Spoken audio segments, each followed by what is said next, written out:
Hello students, welcome to Right Direction Academy. My name is Advocate Miss Prajakta and we are back again with our criminal law series जो हमने शुरू की थी उसको भी हम कंटिन्यू करने वाले हैं।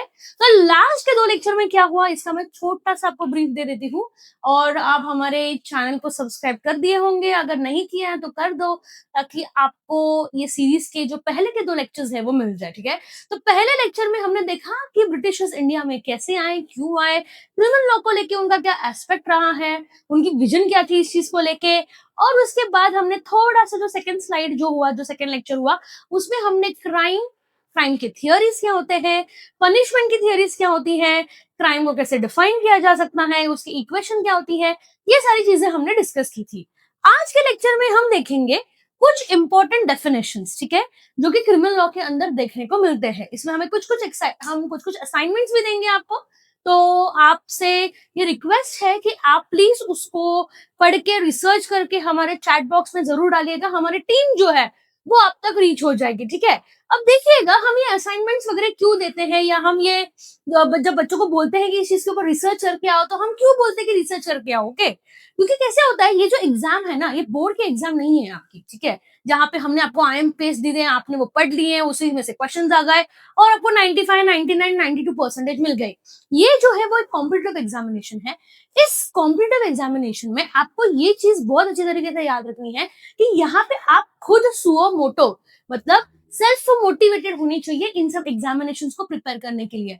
अगर आप खुद सेल्फ मोटिवेटेड नहीं है, आपको बार बार पुश लग रहा है, तो थोड़ी सी इस कॉम्पिटिटिव एग्जाम में जो कंसिस्टेंसी की जरूरत है, जो प्रैक्टिस की जरूरत है, तो इसमें थोड़ा सा गड़बड़ देखने को मिल सकता है। तो hence it is my request कि जब जब हम आपको असाइनमेंट्स दें, या अगर हम आपको कुछ बोल रहे हैं कि इसके ऊपर रिसर्च करके आओ, तो मेक श्योर कि एक दफा आप जा रहे हो इंटरनेट पे और थोड़ी सी इंफॉर्मेशन लेके लेके आप इस चीज के ऊपर काम कर रहे हो। ओके, चलिए now let's get back on the track.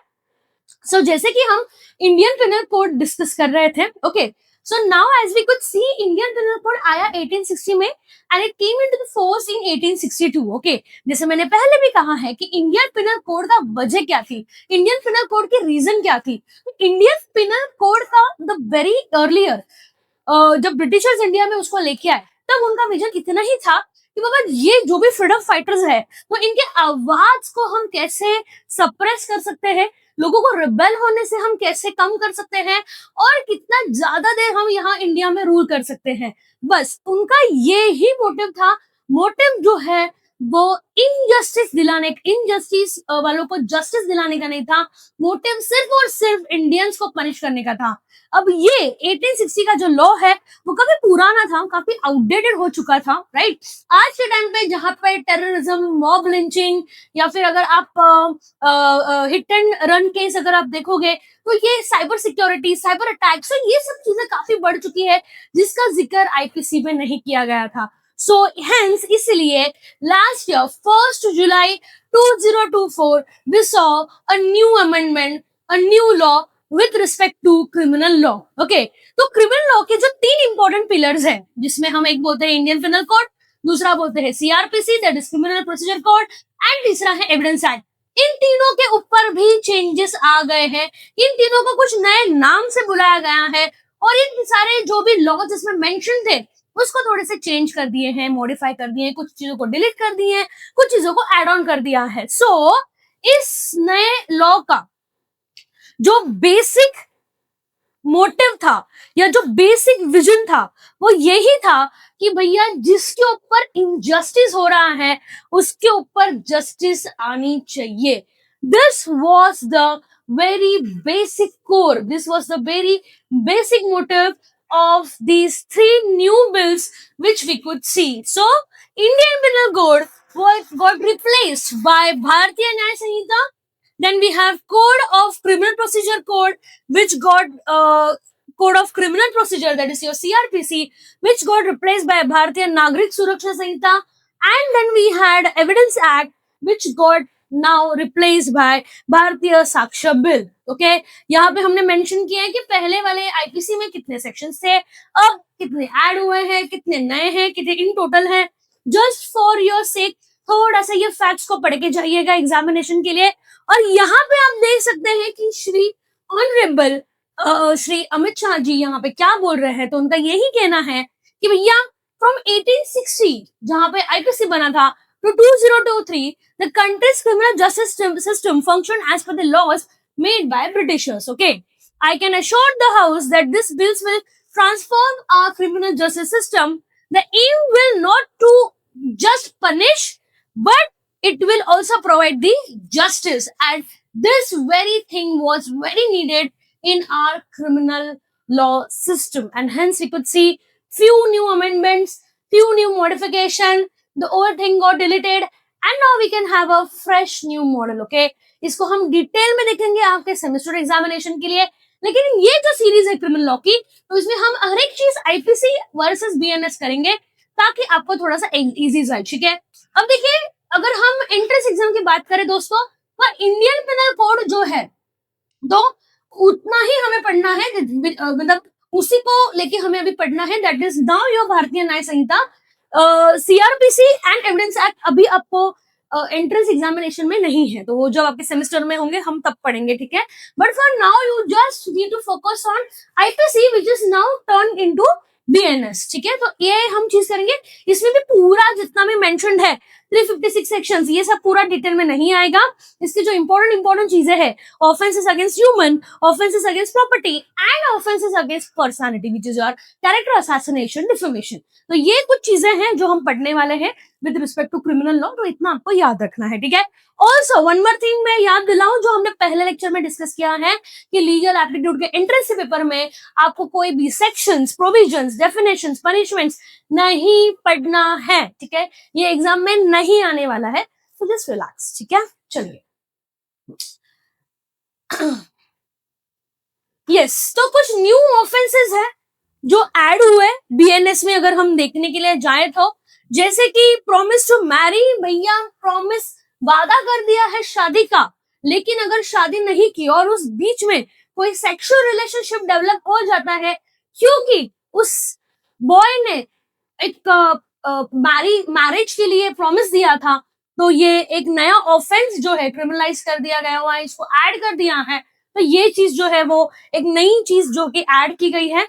Mob lynching, जहां पे कोई भी पर्टिकुलर रिलीजन से या I would say particular caste से जो है वो लोग एक बड़े मॉब में, एक बड़े क्राउड में आते हैं, और जो सामने जो इंफीरियर कास्ट हम बोल सकते हैं या कोई दूसरे रिलीजन से जो बिलोंग करते हैं, जो कि तादाद में उनसे कम है, तो उस सिचुएशन को बोलते हैं मॉब लिंचिंग।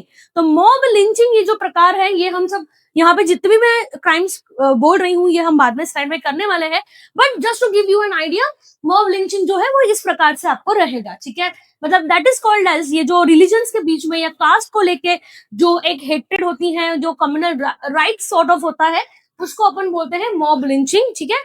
दूसरा होता है ऑर्गेनाइज क्राइम एंड टेररिज्म, ये पहले आईपीसी में नहीं था, जब ब्रिटिशर्स थे तब टेररिज्म नहीं था, ऑर्गेनाइज क्राइम्स नहीं हुआ करते थे, लेकिन आज के टाइम पे हम देख सकते हैं कि कितने तादाद में टेररिज्म और ये organise crime, sleeper cell kind of concept, ये सारी जो चीजें हैं वो चलती आ रही है।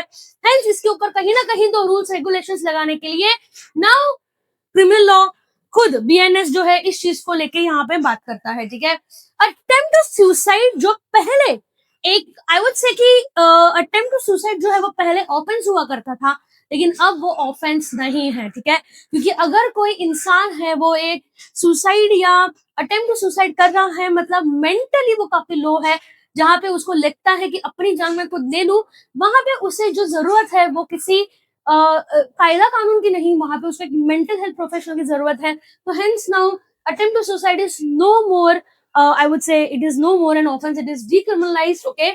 Now community service as a punishment, तो देखिए अभी ये थोड़ा सा फॉरेन कॉन्सेप्ट है, ठीक है। तो छोटे छोटे जो क्राइम्स होते हैं ना, जैसे कि पिक पॉकेटिंग करना, ओके, तो इसमें क्या हो जाता है कि आपको या फिर सोशल मीडिया पे कुछ किसी पर्टिकुलर रिलीजन या कास्ट को लेके कुछ गलत सलत बोल के किसी के सेंटिमेंट्स को हर्ट कर देना, इसको ठीक करने के लिए, ठीक है, अभी एक चालू हुआ है, वो है कम्युनिटी सर्विस, ओके, जहां पे आपको government railways, government hospitals, government toilets, ये सब क्लीन करने का मौका दिया जाता है 7 दिन के लिए, 5 दिन के लिए। तो अगर भैया ये सब नहीं करना है तो कितना ही ऑफेंस छोटा क्यों ना हो, बड़ा क्यों ना हो, मत करो, वरना कम्युनिटी सर्विस के अंदर आपको ये सारी पनिशमेंट्स भी जो है वो मिल सकती है, ठीक है। और अगर आपने उसको फॉलो नहीं किया then it can be a contempt court and you can go behind the bars, ठीक है।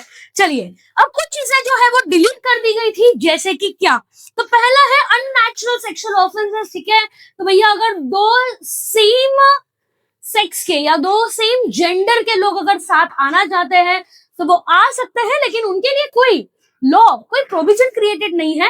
हाँ, बट अगर करेंगे तो उन्हें कोई जेल भी नहीं डालेगा, ठीक है। उसको कहा जाता है डीक्रिमिनलाइज, ओके। तो having a same sex marriage is no more a criminal offence, it is now deleted, okay, and it can termed as I would say it is decriminalized, okay। तो इसके लिए आपको कोई जेल नहीं भेजेगा, कोई आपको बिहाइंड द बार्स नहीं भेजेगा, बट कोई प्रोविजन भी क्रिएटेड नहीं है, तो you are on your own अगर आप ऐसा कुछ करना चाहते हो तो, ठीक है। मतलब अब जैसे कि हस्बैंड वाइफ है, उनके बीच में डिवोर्स के लिए फैमिली लॉ है, ठीक है। चाइल्ड कस्टडी के लिए वैसे प्रोविजन है फैमिली लॉ के अंदर, मेंटेनेंस के लिए वैसा एक्ट लिखा हुआ है। तो there are system which is set behind, right. But same sex marriage में अगर कुछ गलत जाता है तो फिर उसके लिए कोई भी ऐसी चीज नहीं है जहां पे आप इस सब कुछ इस सारी चीज का एक सहारा लेके आगे बढ़ सकते हो, ठीक है। Hence unnatural sex offenses is no more than we have adultery जैसे कि have to have any kind of sexual relationship beyond a marriage or after a marriage, okay, with someone else, जो कि पहले अडल्ट्री होती थी, तो अब ये सारी चीजें जो है वो नहीं होती है, ठीक है। जेंडर न्यूट्रलिटी भैया, नाउ अगर आप देखोगे रेप की जो डेफिनेशन है उसमें पहले फीमेल या गर्ल ये कहीं ना कहीं नोट किया जाता था, but now they have change into a child because even men and the small younger boys have been a victim of this, and we could see the rising cases in this area as well। Hence जो rape की definition है उसको gender neutral कर दिया गया हुआ है। फिर कुछ चीजें निकाल दी है, जैसे सेडिशन है वो नहीं है, ठीक है। And then there are other key issues and so on। So this BNS comes with a much more wider definitions, much more wider scope, more better provisions as per the timing, as per the environment, as per the situation, as the India growing, okay। तो hence हम जब ये सारे points को पढ़ेंगे तब IPC को साथ में कंपेयर करके पढ़ेंगे ताकि इसको पढ़ने में और थोड़ा सा मजा आ जाए, ठीक है। चलिए आगे बढ़ते हैं। Yes, now let us start with few important definitions under BNS, okay। जैसे मैंने पहले भी कहा है कि एग्जाम में definitions प्रोविजंस नहीं आने वाले हैं, बट फिर भी अगर आपको इसकी अंडरस्टैंडिंग होगी तो थोड़ा सा बेटर हो जाएगा, ठीक है। पहला चीज है ऑफेंस, मतलब ऑफेंस माने कि क्या। Yes, so any act of commission or omission which is punishable by law is an offense। तो भैया in short BNS में लिखे हुए सारे 356 sections would be considered as an offense। offense माने यही होता है, offense मतलब यही है कि भैया जो चीजें जो सेक्शन लिखे हुए हैं आपके किताबों में लॉ के, क्रिमिनल लॉ के, उसको अपन बोलेंगे offence. so this is called as offense, okay, very straight, very clear। Then we have something called as cognizable offense, okay। Now what do you mean by cognizable offense?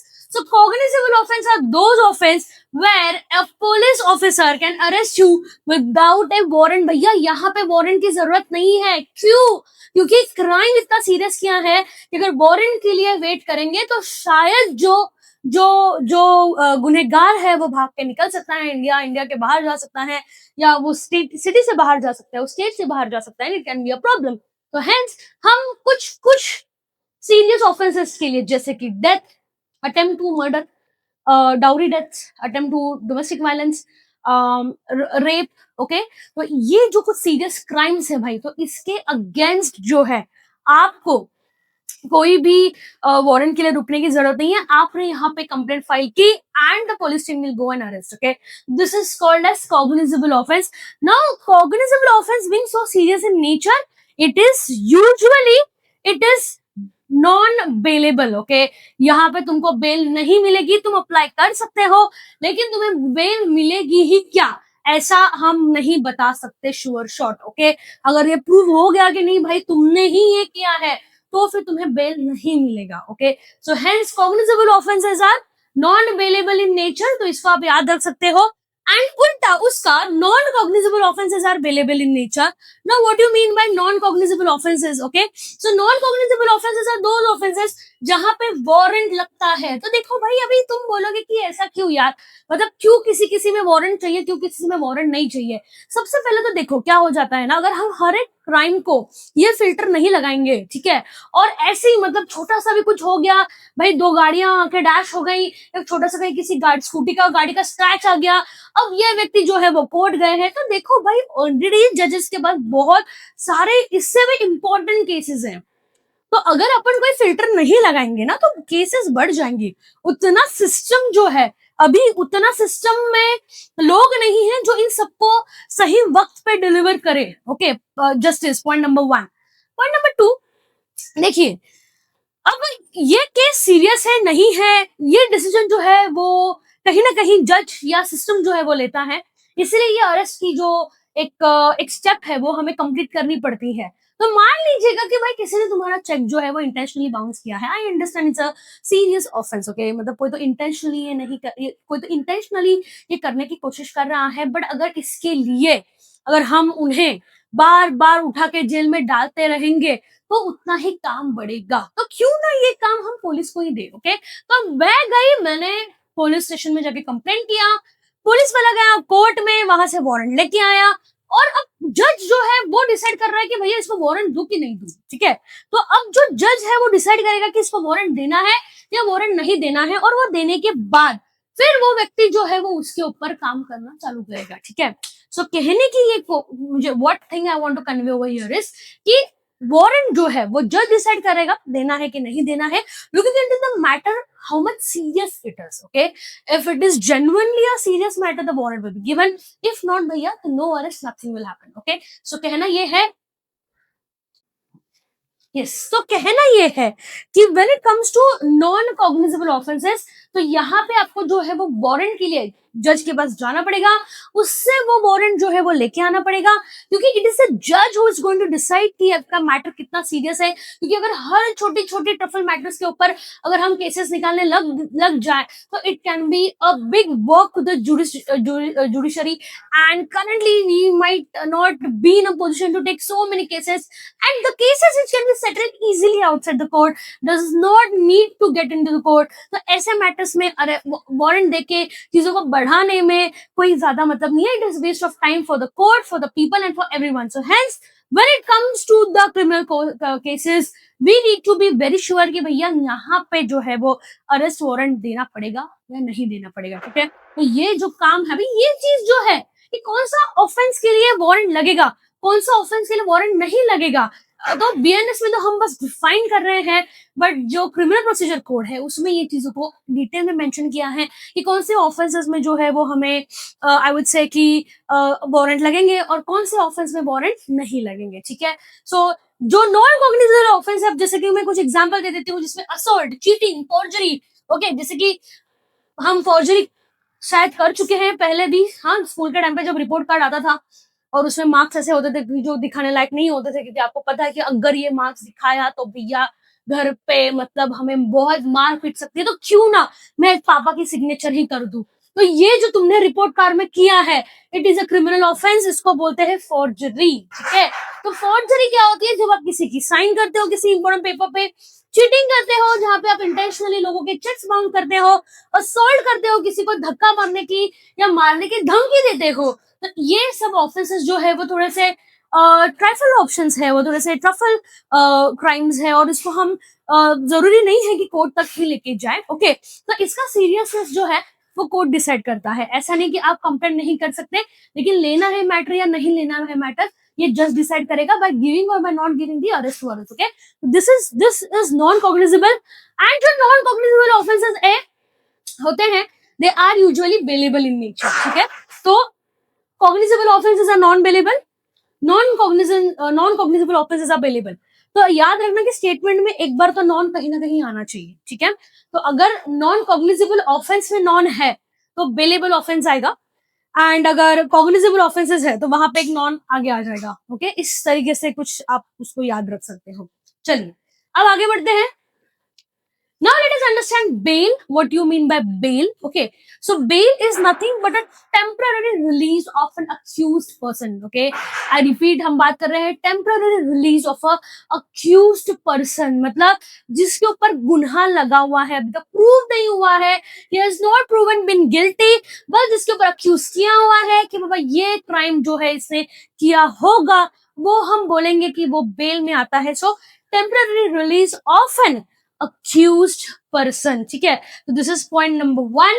It is a written undertaking backed up with some deposit by the accused that in the course of the trial he will be appearing before the court. तो guarantors होते हैं, एक security deposit होती है, वो submit करना होता है. जो जो guarantors होते हैं उस accused के behalf पे वो भी वहां पे खड़े होते हैं, साइन करते हैं, क्योंकि वो टेम्पररी रिलीज पे है ना. ठीक है, ऑब्वियसली उसको कंट्री के बाहर जाने से तो नहीं ही परमिशन दिया जाता है, बट और अगर उसको जाना भी हो तो he can take the permission. Okay, but usually passport वगैरह जो है वो जब्त कर लिया जाता है in the criminal cases, and then you are under the restrictions. अगर कोई सामने से केस आता है, कोई एविडेंस आता है, एंड अगर आपको बुलाया जाता है तो फिर यस आपको जाना पड़ेगा. ठीक है, so that is called as a bail. It is a generally bail is backed up with the security deposit and also the guarantor. As said, bail is nothing but a pre-trial and a conditional release. जैसे मैंने बोला, passport जब्त कर लेते हैं, आपको यहाँ country छोड़ के नहीं जाना होता है.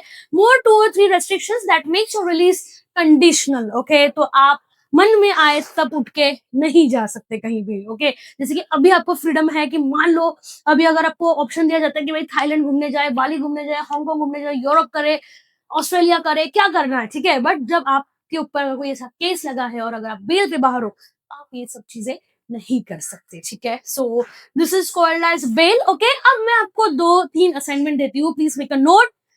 पहला है कि व्हाट इज पैरोल. ठीक है, सो आई वांट कि आप पैरोल के ऊपर कुछ रिसर्च करके आए. दूसरा है एंटीसिपेटरी बेल. तो बेल मैंने आपको एक्सप्लेन किया है. एंटीसिपेटरी बिल क्या है, ये 2 चीजें आप खुद होमवर्क करके मुझे बताओगे, और else you can put in the chat box and will have a discussion on the same. और जो स्टूडेंट इसका जो है वो आंसर देंगे इस 2 क्वेश्चंस का, तो उनके लिए कोई ना कोई हम मॉक या कुछ ना कुछ टेस्ट सीरीज है जो मेल कर देंगे फ्री ऑफ कॉस्ट. ठीक है, जो कि पेड सर्विस में आती है हमारी, बट आपके लिए वो फ्री रहेगा. ओके, सो आप इसका आंसर जो है वो हमें बताइएगा. चलिए आगे बढ़ते हैं.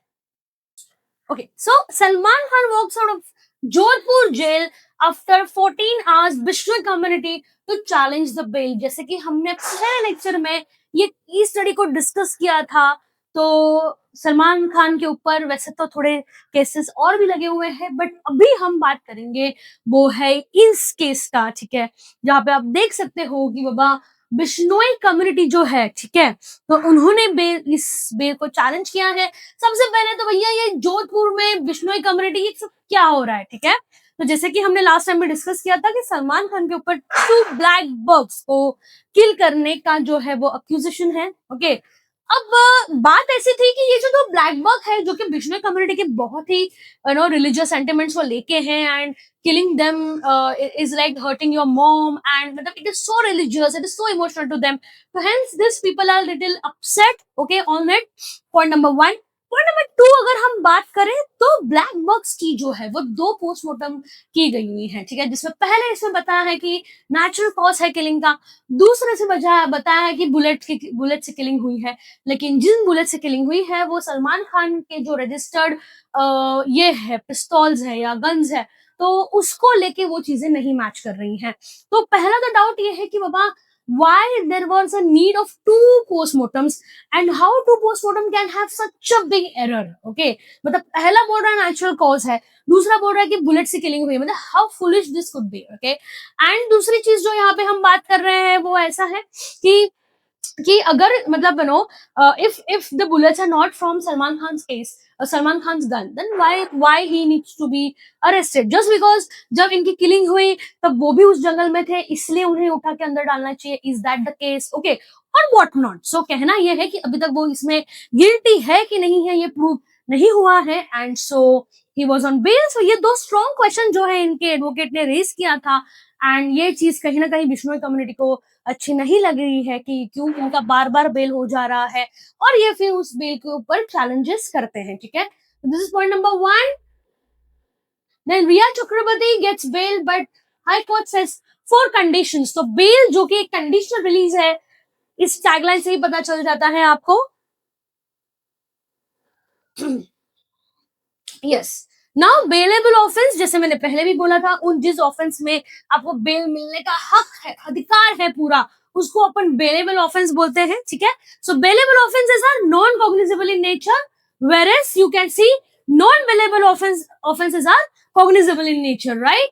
So a person cannot be released on bail in a non-bailable offense, जैसे कि murder, rape, attempt to murder, kidnapping. भैया यहाँ पे तेरे को बेल नहीं मिलेगा. It is as simple as that. Okay, चलिए. ओके, सो फ्रेंड्स, आज का ये जो सीरीज है हम यहाँ पे ही रोक देते हैं. आपको एक छोटा सा असाइनमेंट मैंने ऑलरेडी दे दिया हुआ है, तो प्लीज मेक श्योर कीजिएगा कि आप उसका रिप्लाई जो है हमें हमारे चैट बॉक्स में डाल रहे हो, सब्सक्राइब कर रहे हो, आपके दोस्तों को भी भेज रहे हो जो कि लॉ एंट्रेंस एग्जामिनेशन पढ़ने में या सीखने में या देने में ये साल रुचि रख रहे हैं. And for any help if you wish, आप हमारे हॉटलाइन नंबर्स के ऊपर कॉल कर सकते हो, या आप हमारे थाने ऑनलाइन दादर इस ब्रांचेस में विजिट कर सकते हो. अगर आप ऑनलाइन कोई काउंसलिंग लेना चाहते हो तो वो भी free counselling is available to you. So please get in touch with us for any help you required. Till then keep revising, keep studying, and thank you.